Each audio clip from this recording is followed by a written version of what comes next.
Hello once again, everybody. Visiting today with Larry Vance. Larry is retired with the Ohio Department of Natural Resources. Larry, here at the Farm Science Review, we see an awful lot of change, this being the 50th year of the review. You involved in conservation.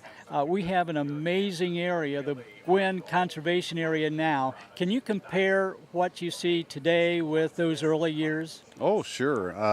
In the early years, when the Farm Science Review located out here toward London, uh, we were out in the middle of cow pasture. This whole site here, for example, didn't have the macadam roads, didn't have the drainage system, any of that. Now, take that back to even Case Road at the Farm Science Review off of OSU Airport. We walked around in mud there and bales of straw, etc., while I was a kid.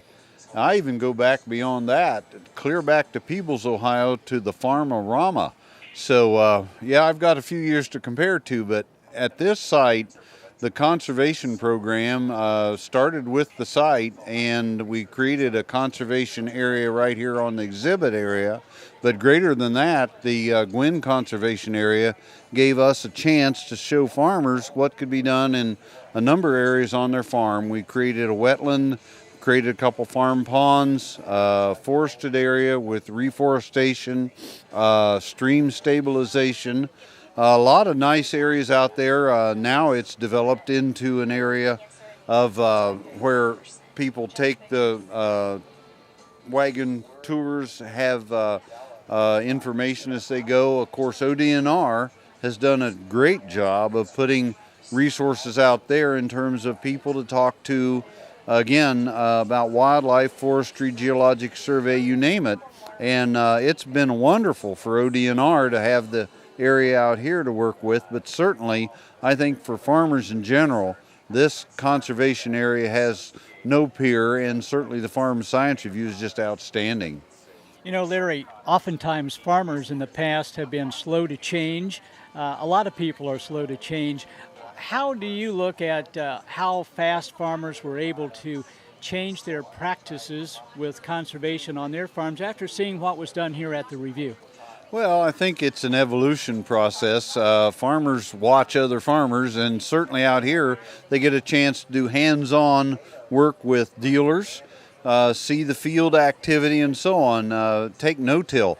No-till's, 40 years old now, but to come out here and look at the equipment today with GPS and all the new innovations with agricultural equipment, harvesting equipment is same. It's just fantastic what this area has grown to, and it's a test plot. Every day people are looking and seeing what's done out here, and yields as well, varieties. It's a wonderful opportunity for people to come and learn. I think those early challenges in no-till, one of the major challenges was to make sure you didn't plant that no-till along a main road because your neighbor saw every mistake you made. That was it. We tried to get people to start and used incentives and so on. And yes, you're right. The back 40, the worst acreage they had, no-till had to survive, and it did. And it showed people they could put no-till on those wet, cold soils that they didn't think it'd work on. And look at what's changed in the 40, 50-year cycle with agriculture here in terms of we changed the way people are farming.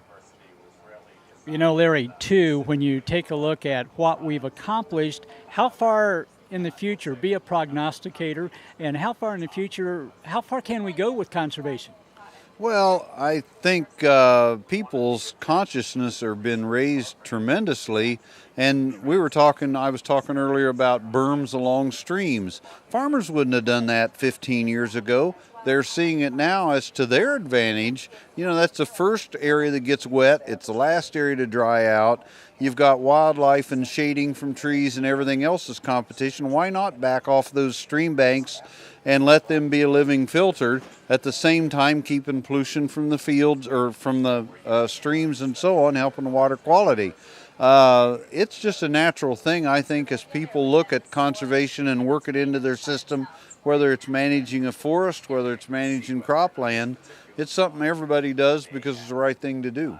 You know, ODNR over the years has listened, gotten a lot of input from all kinds of different directions, not only from agriculturalists, maybe the educators, maybe some of the politicians, but the farmer as well. That's still being done today. Even agricultural journalists and broadcasters.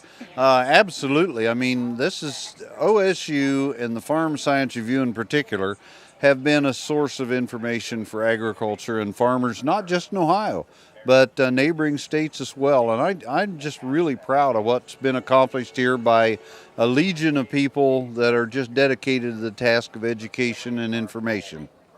Well, the Farm Science Review celebrates 50 years, and this man beside me has helped with a lot of those years at the review. Larry Vance, our guest. Larry, thanks for being with us. It's a pleasure. Thanks much. Stay with us. Back right after this.